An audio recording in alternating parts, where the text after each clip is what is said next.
అన్నదాత అన్నదాత మీ అన్నదాత, చెమటోడ్చి ఆహారాన్నందించే రైతన్నా, అనునిత్యం నీ కండదండగా నిలిచే నేస్తం ఎవరన్నా. అన్నదాత అన్నదాత మీ అన్నదాత.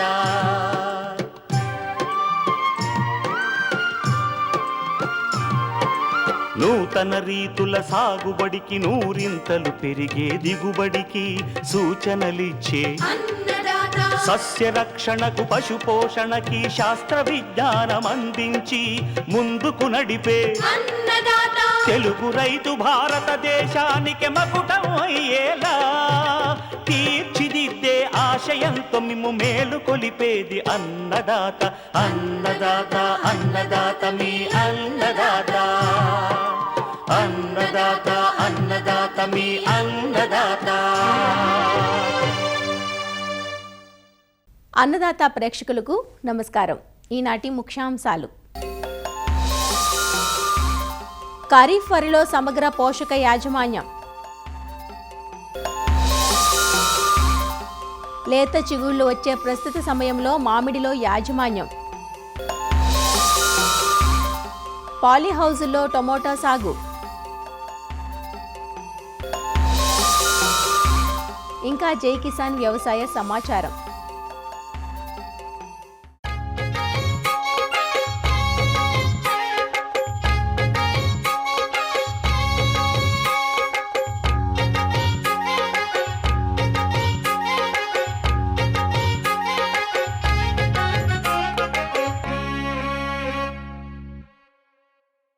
పంటల్లో అధిక దిగుబడుల సాధనకు సాగు పద్ధతుల్లో పోషక యాజమాన్యానిది ప్రధాన భూమిక. మనం అందించే పోషకాల వల్ల వరి పిలకలు బాగా తొడిగి చీడపీడల్ని తట్టుకొని గింజ గట్టిపడడంతో పాటు మంచి దిగుబడినిస్తుంది. అయితే పోషకాలను రైతులు భూసార పరీక్షల సిఫార్సు మేరకు అందించినప్పుడే ఫలితాలు బాగుంటాయి. నత్రజని, భాస్వరం, పొటాషియం, జింక్, ఇనుము వంటి పోషకాలను రసాయన ఎరువుల రూపంలోనే కాక పశువుల ఎరువు, వర్మి కంపోస్ట్, జీవన ఎరువులు, పచ్చిరొట్ట వంటి సేంద్రియ ఎరువుల రూపంలోనూ అందించినట్లయితే పోషణ సమతుల్యంగా సమగ్రంగా ఉంటుంది. తద్వారా పెట్టుబడి ఖర్చును తగ్గించుకోవడమే కాదు, అధిక దిగుబడులను పొందవచ్చు. వరి పైరులో ప్రాంతాన్ని బట్టి, దశను బట్టి ఎరువులను దఫదఫాలుగా అందించాలి. ఖరీఫ్ వరిలో సమగ్ర పోషక యాజమాన్యం గురించి వివరాలు అందిస్తున్నారు ఆచార్య ఎన్జీ రంగా వ్యవసాయ విశ్వవిద్యాలయం, శ్రీకాకుళం జిల్లా నైరా వ్యవసాయ కళాశాల మృతికా విభాగం అధిపతి డాక్టర్ పి గురుమూర్తి. మన రాష్ట్రంలో వరి చాలా ప్రధానమైనటువంటి పైరు. సరైనటువంటి ఎరువుల యాజమాన్యం పాటించకపోవడం వల్ల దిగుబడులు తగ్గటం, అదేవిధంగా నాణ్యత కూడా తగ్గటం వల్ల రైతులకి ఎక్కువ లాభసాటిగా ఉండటం లేదు. అందుకని సరైనటువంటి యాజమాన్య పద్ధతులు ఈ ఎరువుల వాడకంలో పాటించినట్టయితే అధిక దిగుబడులు సాధించేటువంటి అవకాశం ఉంటుంది. తద్వారా అధిక ఫలసాయం కూడా రైతులకు వస్తుంది. ముఖ్యంగా ఈ ఎరువుల్లో వరిలోని వేసేటప్పుడు దాదాపు ఒక 5 నుంచి 6 టన్నులు ఎకరానికి చొప్పున సేంద్రియ ఎరువు మొదటి దమ్ములోని వేసుకోవాల్సి ఉంటుంది. అవకాశం ఉన్న చోట నీరు తడి ఇచ్చుకునే ప్రాంతాల్లో పచ్చిరొట్ట ఎరువుల్ని వేసుకున్నట్లయితే అవి దాదాపుగా 10 నుంచి 14 టన్నుల వరకు కూడా పచ్చిరొట్టని విలువైంది నేలకి అందజేసే అవకాశం ఉంటుంది. తదుపరి నత్రజని, భాస్వరం, పొటాషియం అనేవి ఈ ప్రధానమైనటువంటి ఎరువులు. మరి నత్రజని ఎరువు మరి అన్ని ప్రాంతాల్లో, రాష్ట్రంలోని అన్ని ప్రాంతాలకు కూడా ఒకే రకంగా ఉండదు. దాని తాలూకా సిఫార్సు మోతాదు ప్రాంతాలను బట్టి మారుతుంది. గోదావరి జిల్లాలో అయితే మనకి నత్రజని 36 కిలోల నత్రజని ఇచ్చేటటువంటి రసాయన ఎరువులు అవసరం అవుతాయి. అదేవిధంగా 24 కిలోల భాస్వరం ఇచ్చే ఎరువులు అవసరం అవుతాయి. అలాగే 24 కిలోల పొటాష్ ఇచ్చేటటువంటి ఎరువులు అవసరం అవుతాయి. కృష్ణా, ప్రకాశం జిల్లాల్లో 32 నుంచి 36 కిలోల నత్రజని ఇచ్చేటటువంటి ఎరువులు, అలాగే 24 కిలోల భాస్వరం ఇచ్చే ఎరువులు, 16 నుంచి 24 కిలోల పొటాష్ ఇచ్చే ఎరువులు అవసరం అవుతాయి. ఉత్తర కోస్తా జిల్లాలు అయినటువంటి విశాఖపట్నం, శ్రీకాకుళం, విజయనగరం జిల్లాలకు 32 కిలోల నత్రజని ఎరువులు, అలాగే 24 కిలోల భాస్వరం పోషకాన్ని ఇచ్చే ఎరువులు, అలాగే 20 కిలోల పొటాష్ పోషకాన్ని ఇచ్చేటువంటి ఎరువులు అవసరం అవుతాయి. ఇకపోతే మనకి తక్కువ వర్షపాతం ఉండేటటువంటి ఏరియాస్లో, అంటే మనకి అనంతపురం, కర్నూలు, కడప జిల్లాల్లో నత్రజని 96 కిలోల నత్రజని పోషకాన్ని ఇచ్చే ఎరువులు అవసరమైతే 32 కిలోల భాస్వరం ఇచ్చే ఎరువులు కావాలి. అలాగే 32 కిలోల పొటాష్ ఇచ్చేటువంటి ఎరువులు కూడా కావాలి. దక్షిణ మండలం అయినటువంటి చిత్తూరు ప్రాంతాల్లో 32 కిలోల నత్రజని ఇచ్చే ఎరువులు, 24 కిలోల భాస్వరం ఇచ్చే ఎరువులు, అలాగే 16 కిలోల పొటాష్ ఇచ్చేటువంటి ఎరువులు అవసరమవుతాయి. అదేవిధంగా ఎత్తైన గిరిజన ప్రాంతాలకు చెందినటువంటి ప్రాంతాల్లో ప్రత్యేకించి ఇవి తూర్పుగోదావరి, విశాఖపట్నం, విజయనగరం, శ్రీకాకుళం జిల్లాల్లో ఎకరాకు వరి పైరుకు 32 కిలోల నత్రజని పోషకాన్ని ఇచ్చే ఎరువులు, 24 కిలోల భాస్వరాన్ని ఇచ్చే ఎరువులు, 20 కిలోల పొటాష్ ఇచ్చే ఎరువులు అవసరమవుతాయి. అలాగే ఈ నత్రజని ఎరువు వేసేటప్పుడు కూడా దీన్ని సమానంగా 3 భాగాలు చేసుకుంటాం. మొదటిది ఆఖరి దమ్ములో వేస్తాం, రెండోది దుబ్బు చేసే దశలోని వరి దుబ్బు చేసే దశలో, మూడోది అంకురం ఏర్పడే దశలో 3వ భాగాన్ని వేసుకుంటాం అన్నమాట. ఇక నత్రజని ఎరువు వేసేటప్పుడు బురద పదుల్లో మాత్రమే వేయాల్సి ఉంటుంది. నీరు ఎక్కువ కాకుండా నీరు పల్చగా ఉండేటప్పుడు వేసుకోవాలి. అలాగే ఎరువు వేసినటువంటి 2 రోజుల తర్వాత మనం పల్చగా నీరు కట్టుకోవాల్సి వస్తుంది. 50 కిలోల యూరియాకి సుమారుగా 10 కిలోల వేపపిండి కానీ కలుపుకున్నట్లయితే మనకి ఈ నత్రజని తాలూకా ఉపయోగం, సామర్థ్యం కూడా పెరుగుతుంది. అదేవిధంగా భాస్వరం ఎరువు మాత్రం మొత్తం ఎరువుని చివరి దమ్ములోనే వేసుకోవాల్సి వస్తుంది, ఎంతైతే సిఫార్సు చేసామో. పొటాష్ ఎరువులు వేసేటప్పుడు మాత్రం యాగడి పొలాల్లో అయితే మొత్తం పొటాష్ ఎరువుని సిఫార్సు చేసిందంతా కూడా చివరి దమ్ములోనే వేసుకుంటాం. తేలికపాటి భూముల్లో అయితే 2 భాగాలు చేసుకొని ఆఖరి దమ్ములో సగం, అంకురం ఏర్పడే దశలో కూడా ఇంకో సగం వేసుకుంటాం. ఇకపోతే కాంప్లెక్స్ ఎరువులు ఎప్పుడూ కూడా పైపాటుగా వరిలో ఉపయోగించకూడదు. తర్వాత ముదురునారు నాటేటప్పుడు సాధారణంగా నత్రజని ఎరువును 25% పెంచుకోవాల్సి ఉంటుంది. సూక్ష్మ పోషకాల ఎరువులు కూడా చాలా ప్రధానమైనవి. జింకు లోప లక్షణాలు కానీ వరి పైరులో కనిపించినట్లయితే, అంటే మొక్కలు గిడసబారడం, అలాగే ఈ లేత ముదురు ఆకుల మీద తుప్పు మచ్చలు ఏర్పడటం, అదేవిధంగా ఆకులు పెలుసుగా మారటం, పెరుగుదల లేకపోవడం, ఇలాంటివైనటువంటి లక్షణాలు కానీ మనకి పైరులో కనిపించినట్లయితే జింకు లోప లక్షణంగా పరిగణించి ఎకరాకి 400 గ్రాముల జింక్ సల్ఫేట్ను 200 లీటర్ల నీటిలో కలుపుకొని పైరు బాగా తడిచేటట్టు పిచికారి చేయాలి. ప్రతి 3 పంటలకు ఒకసారి 20 కిలోల జింక్ సల్ఫేట్ని చివరి దమ్ములో వేసుకోవాల్సి వస్తుంది. అలాగే ఇనుము ధాతు లోపం కూడా సాధారణంగా మనం ఎక్కడైతే నల్లరేగడి నేలల్లో, అదేవిధంగా ఈ సున్నం భూముల్లో వరి పండిస్తారో అక్కడ ఇనుము ధాతు లోపం సాధారణంగా వస్తుంది. ఈ ఇనుము ధాతు లోపం వచ్చేటప్పుడు ఆకులన్నీ కూడా ముందు లేత ఆకులు పసుపు రంగుగా మారుతాయి. అలాగే లోప తీవ్రత ఎక్కువైతే తెల్లగా రంగుగా కూడా ఇవి సంతరించుకుంటాయి. 10 గ్రాములు అన్నబేదిని, అలాగే 1 గ్రాము నిమ్మ ఉప్పును కలుపుకోవాలి. కలుపుకొని చేసినటువంటి మందు ద్రావణాన్ని ఎకరాకు 200 లీటర్లు పిచికారి చేయాలి. అదేవిధంగా దీన్ని 2 సార్లు, అంటే వారం వ్యవధిలో 2 సార్లు పిచికారి చేసినట్టయితే ఇనుము లోపాన్ని మనం సవరించుకోగలుగుతాం. ఎక్కడైతే మనకి మ్యాంగనీస్ లోపం ఉండేటప్పుడు పసుపు రంగు చారలు కనిపిస్తుంటాయి ఆకుల మీద, సో ఇలాంటి చారలు కనిపించిన వెంటనే మ్యాంగనీస్ లోపంగా గుర్తుంచుకొని లీటర్ నీటికి 2 గ్రాముల మ్యాంగనీస్ సల్ఫేట్ చొప్పున కలిపిన మందు ద్రావణం, 200 లీటర్ల మందు ద్రావణాన్ని 1 ఎకరం పైరుపై పిచికారి చేసి మ్యాంగనీస్ లోపాన్ని మనం అధిగమించవచ్చు. రైతులు తప్పకుండా ఇప్పుడు చెప్పినటువంటి సలహాలు పాటిస్తూ ఎరువుల యాజమాన్యాన్ని సమర్థవంతంగా పాటించినట్లయితే అధిక దిగుబడులతో పాటు అధిక ఫలసాయం కూడా వస్తుంది.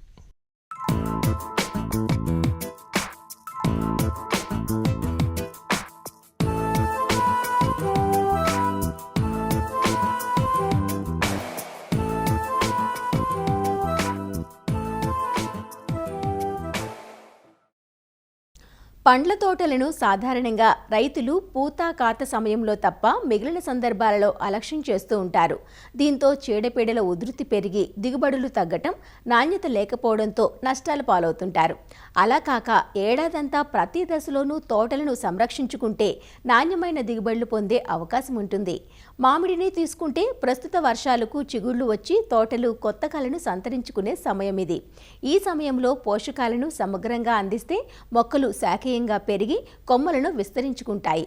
ఇదే సమయంలో ఆకుగూడు పురుగు, తేనెమంచు పురుగులు, పక్షి కన్ను తెగుళ్లు తోటలను చుట్టుముడుతున్నాయి. కాబట్టి రైతులు అప్రమత్తంగా ఉంటూ మామిడి తోటల్లో సమగ్ర యాజమాన్య సస్యరక్షణ పద్ధతులు చేపట్టాలంటూ వివరాలు తెలియజేస్తున్నారు సంగారెడ్డి ఫల పరిశోధన స్థానం సీనియర్ శాస్త్రవేత్త మరియు అధిపతి డాక్టర్ సుచిత్ర. ఏ పంట చూసుకున్నా కూడా దాని యొక్క ఫిజియాలజీ, అంటే ఏ నెలలో ఏం జరుగుతుంది, ఏ దశలో ఉంటుంది అనేది తెలుసుకోవడం చాలా ముఖ్యం. ముఖ్యంగా మనం మామిడి చూసుకున్నట్లయితే సో డిసెంబర్ జనవరిలో పూత సమయం, అది ఫిబ్రవరి మార్చ్ వచ్చేసరికి అది కాయ దశ, కాయ కట్టి కాయ ఎదుగుదల దశ అని ఉంటుంది. ఏప్రిల్ మేలలో కాయ పక్వానికి వచ్చి కోత దశకి వస్తుంది. సో దాని తర్వాత మళ్ళీ ఈ పూత వచ్చే సమయం వరకు 6 నెలల సమయం ఉంటుంది. సో ఈ 6 నెలల సమయం మనం బాగా ఆరోగ్యంగా చూసుకుంటేనే తప్ప సో మంచి దిగుబడి అనేది వస్తుంది. జూన్లో తప్పకుండా మన కత్తిరింపులు అనేది చేపట్టాలి. ఎందుకంటే కత్తిరించిన తర్వాత 6 నెలల సమయం తర్వాత ఈ పూత దశ అనేది వస్తుంది. కత్తిరింపులు ఎప్పటికీ కూడా అది డిలే చేయకూడదు. వేలాడి కొమ్మలు కానీ, అడ్డదిడ్డంగా ఉన్న కొమ్మలు కానీ, ఎండు పుల్లలు కానీ ఇలాంటివన్నీ తీసుకున్న తర్వాత వర్షాకాలం సమయంలో తప్పకుండా వాటికి ఈ ప్రతి మొక్కకి కూడా ఈ పోషకాలు అనేది అందించాలి. ఈ సమగ్ర యాజమాన్యం చేపట్టడం చాలా అవసరం. సేంద్రియ ఎరువులు తీసుకున్నట్లయితే లేద మొక్కలకైతే 50 కేజీలు ఒక మొక్కకి అందించాల్సిన అవసరం ఉంటుంది. ముదురు తోటల్లో అయితే సో 100 కేజీల వరకు మనము అందించవచ్చు. సేంద్రియ ఎరువు ఏదైనా పశువుల పెంట కానీ, కోళ్ళ పెంట కానీ, వర్మి కంపోస్ట్ లాంటి ఎరువులు ఏదైనా కూడా అందించాలి. సో సేంద్రియ ఎరువుతో పాటు కెమికల్స్ రూపంలో కూడా మనం అందించాల్సిన అవసరం ఉంటుంది. ప్రతి చెట్టుకి కూడా నైట్రోజన్, పొటాషియం, ఫాస్ఫరస్ అనేది చాలా ముఖ్యం. ముదురు తోటలకైతే 2 కేజీల యూరియా, 6 కేజీల ఫాస్ఫరం, 1.5 కేజీల పొటాషియం ఇవ్వాల్సిన అవసరం ఉంటుంది. ఒకవేళ ఈ ఆగస్టు నెలలో ఇవ్వలేని పరిస్థితిలో ఉంటే సో 20 గ్రాముల యూరియా 1 లీటర్ నీటికి కలిపి చెట్టుపై పిచికారీ చేయాల్సిన అవసరం ఉంటుంది.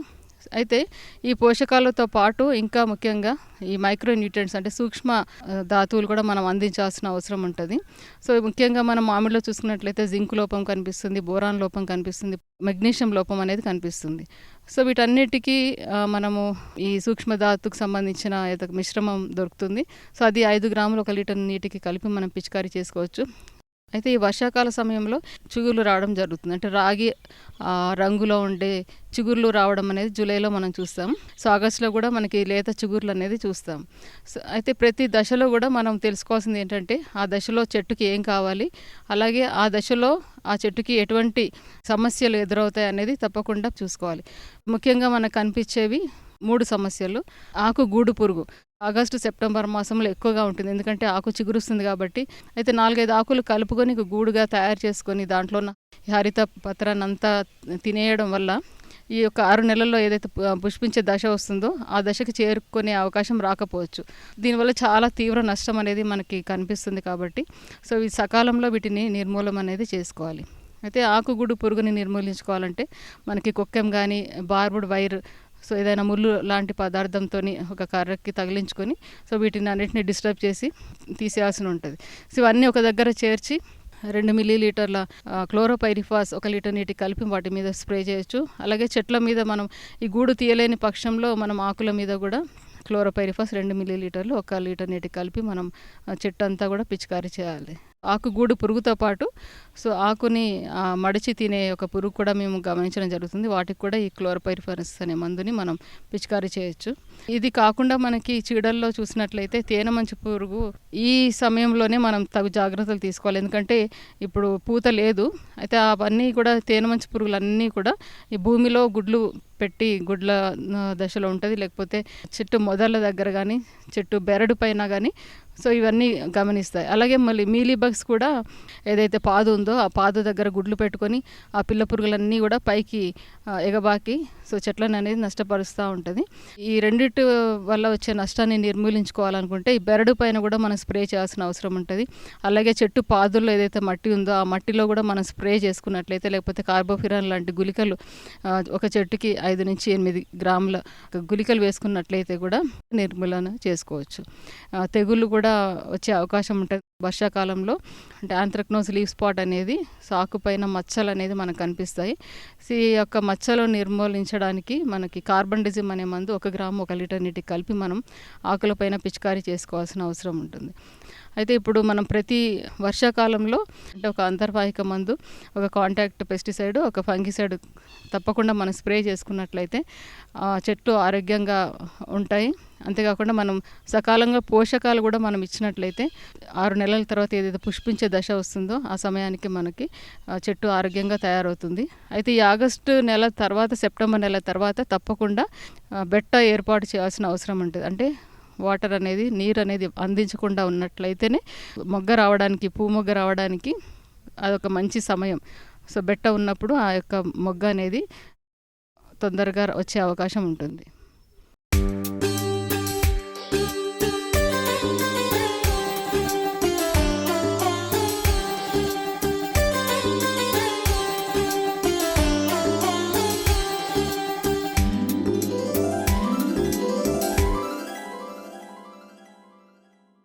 ఆధునిక యుగం అందించిన శాస్త్ర సాంకేతిక పరిజ్ఞానం వ్యవసాయ రంగంలోనూ ఎన్నో అద్భుతాలను ఆవిష్కరించింది. ఒకప్పుడు కాలానుగుణంగా పండించే కూరగాయలను సైతం ఏడాది పొడవునా సాగు చేసేందుకు అవకాశం కల్పిస్తున్నాయి హైటెక్ సాగు పద్ధతులు. ప్రకృతి కరుణ మీద ఆధారపడి కర్రు సాగించే పరిస్థితి నుంచి నియంత్రిత వాతావరణంలో రక్షిత విధానాలతో రెట్టింపు దిగుబడులను సాధిస్తూ వ్యవసాయం అంటే దండగ కాదు పండగ అని నిరూపిస్తున్నారు ఎందరో అభ్యుదయ రైతులు. ముఖ్యంగా కూరగాయ పంటలలో టమోటో, వంగ, క్యాబేజీ, కాలీఫ్లవర్, కలర్ కాప్సికం, కీరా వంటివి పండిస్తూ రైతులు ఆర్థికంగా పరిపుష్టి చెందుతున్నారు. ఏడాది పొడవునా డిమాండ్ ఉండే టమోటో సాగును హరిత గృహాల్లో ఎలా చేపట్టాలో, సాగులో ఎలాంటి మెలకులు పాటించాలో ఈనాటి కార్యక్రమంలో తెలుసుకుందాం.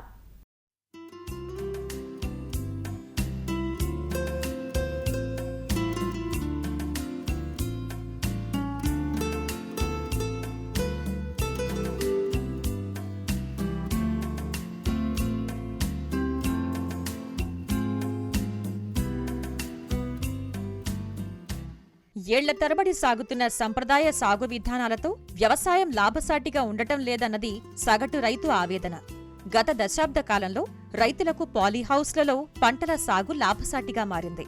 ప్రభుత్వ రాయితీలను వినియోగించుకుని లక్షల ఖరీదు చేసే నిర్మాణాలను ఏర్పాటు చేసుకుని కూరగాయలు, పూలు, అధిక వాణిజ్య విలువలున్న పంటల్ని పండిస్తూ మంచి నికర ఆదాయాన్ని సొంతం చేసుకుంటున్నారు.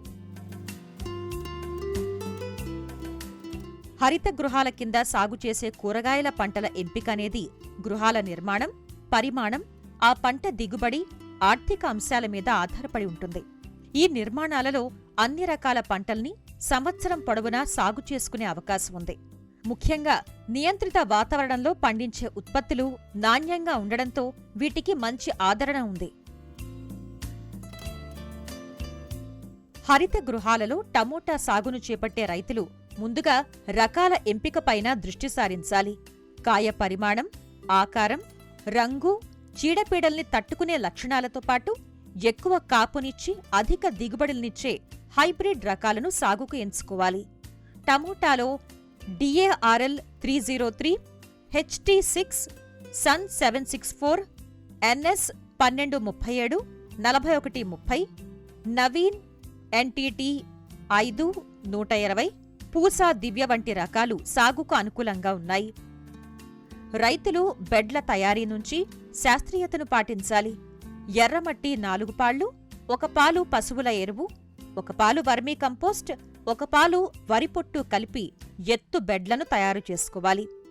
ఒక్కో బెడ్డు ఎత్తు 35 సెంటీమీటర్లు ఉండేలా 2 బెడ్ల మధ్య దూరం 1.5 అడుగు ఎడంతో కాలిబాటలు ఏర్పరచుకోవాలి. బెడ్లను సోలరైజేషన్ చేసుకోవడం ద్వారా నేల నుంచి ఆశించే తెగుళ్లను అదుపులో ఉంచవచ్చు. 25 నుంచి 30 రోజుల వయస్సున్న ఆరోగ్యవంతమైన నారును ఈ బెడ్లపై వరుసల మధ్య 60 సెంటీమీటర్లు, వరుసల్లో మొక్కల మధ్య 45 సెంటీమీటర్ల ఎడంతో నాటుకోవాలి. ఈ సాగు విధానంలో కలుపు సమస్య తక్కువగా ఉంటుంది. ఒకవేళ కలుపు కనిపించినట్లయితే కూలీలతో తీయించాలి. నీటి యాజమాన్యమంతా డ్రిప్ పారుదల క్రిందే జరుగుతుంది. కాబట్టి సూచించిన పోషకాలను ఫర్టిగేషన్ విధానంలో అందించటం మంచిది. 19-19-19 కాల్షియం, అమ్మోనియం నైట్రేట్, పొటాష్ వంటి ఎరువుల్ని క్రమం తప్పకుండా అందించాలి.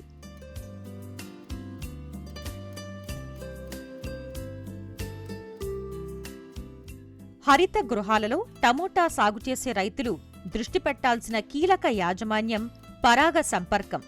సాధారణంగా టమోటాలో ఎక్కువగా స్వపరాగ సంపర్కం జరుగుతుంది. కానీ నియంత్రిత వాతావరణంలో సాగును చేపట్టినప్పుడు గాలి ప్రసరణ తక్కువగా ఉంటుంది. కాబట్టి కూలీలను ఉపయోగించి పాలినేషన్ చేయించుకోవాలి. ఉదయం 8 గంటల నుంచి 9 గంటల వరకు తలుపును తెరిచి ఉంచడం ద్వారా తేనెటీగలు లోపలికి ప్రవేశించి కొంతవరకు సంపర్కం జరుగుతుంది. వైబ్రేటర్లను ఉపయోగించటం ఒక పద్ధతైతే, కూలీలను ఉపయోగించి కొమ్మలను కదిలించడం మరో పద్ధతి. పాలీహౌస్లలో 35 డిగ్రీల ఉష్ణోగ్రత, తేమ శాతం 60 ఉన్నప్పుడు మొక్కల పెరుగుదల ఆశాజనకంగా ఉంటుంది. ఉష్ణోగ్రతల్ని అనుసరించి పాలీహౌస్ లోపల వాతావరణాన్ని నియంత్రించాల్సి ఉంటుంది. మొక్కలు నాటిన నెల రోజులకు కొమ్మలు క్రింద పడిపోకుండా దారాలను ఉపయోగించి స్టేకింగ్ చేయాలి. ఈ విధంగా చేయటం వల్ల కాయలు నేలకు తాకకుండా ఉండి ఉత్పత్తులు నాణ్యంగా ఉంటాయి.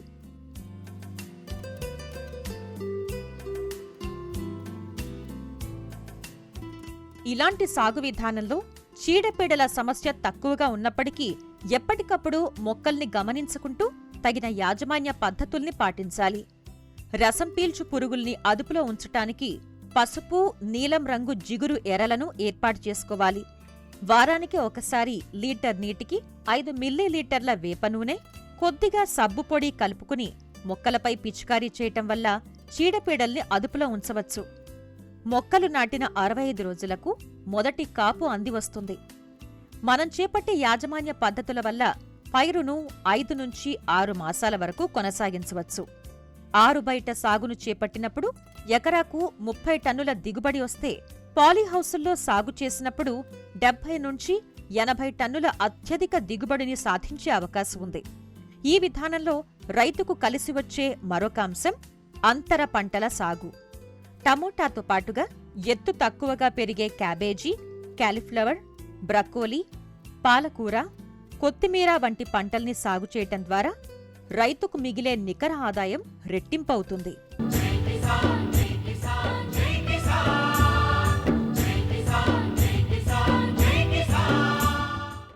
వ్యవసాయ సమాచారం ఇప్పుడు జై కిసాన్లో చూద్దాం. 2024-25 ఆర్థిక సంవత్సరానికి సంబంధించి నెల్లూరు జిల్లాలో సూక్ష్మ సేద్య పథకం ఏర్పాటుకు రాయితీలు ప్రకటించినట్లు Andhra Pradesh micro irrigation project director Srinivasulu తెలిపారు. జిల్లాలో 10,500 హెక్టార్లలో ఏర్పాటు చేయాలని ప్రభుత్వం లక్ష్యం పెట్టుకుందని వివరించారు. 5 ఎకరాల్లోపు రైతులకు డ్రిప్ ఏర్పాటుకు 90% రాయితీ, 5 నుంచి 10 ఎకరాల్లోపు రైతులకు 70% రాయితీ, 10 ఎకరాలు పైన ఉన్న రైతులకు 50% రాయితీతో డ్రిప్ ఏర్పాటు చేయనున్నట్లు వివరించారు. అలానే తుంపర్ల పథకం ఏర్పాటుకు 5 ఎకరాల్లోపు రైతులకు 55% రాయితీ, 5 నుంచి 10 ఎకరాల్లోపు రైతులకు 45% రాయితీతో ఈ పథకం ఏర్పాటు చేస్తున్నట్లు వివరించారు. రైతులు ఈ అవకాశాన్ని సద్వినియోగం చేసుకోవాలని అధికారులు సూచిస్తున్నారు. ఈ ఆర్థిక సంవత్సరం బిందు మరియు తుంపర్ల సేద్యం మీద ప్రభుత్వం దృష్టి సారించింది. 10,500 హెక్టార్లు టార్గెట్గా నిర్ణయించి 76 కోట్లతో ఈ యొక్క పథకాన్ని ముందుకు తీసుకువెళ్లాలని ప్రభుత్వం లక్ష్యం. ఇందులో భాగంగా బిందు మరియు తుంపర్ల సేద్యానికి ప్రభుత్వం రాయితీలు అందిస్తుంది.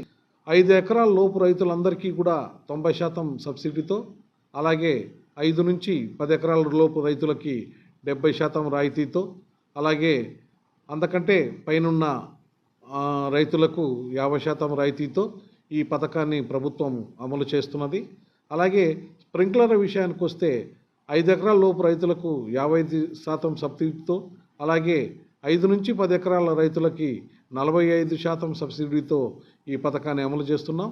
ముఖ్యంగా నెల్లూరులోని తీర ప్రాంతం, అల్లూరు, విడవలూరు, బోగోలు ఇలాంటి ప్రాంతాల్లో మనకు స్వాభావికంగా ఇసుక నిల్వలు ఉన్న కారణంగా రైతులు ఎక్కువగా ఈ మినీ స్ప్రింక్లర్లను అంటే రెయిన్ఫోర్ట్ను వాడుతున్నారు విరివిరిగా.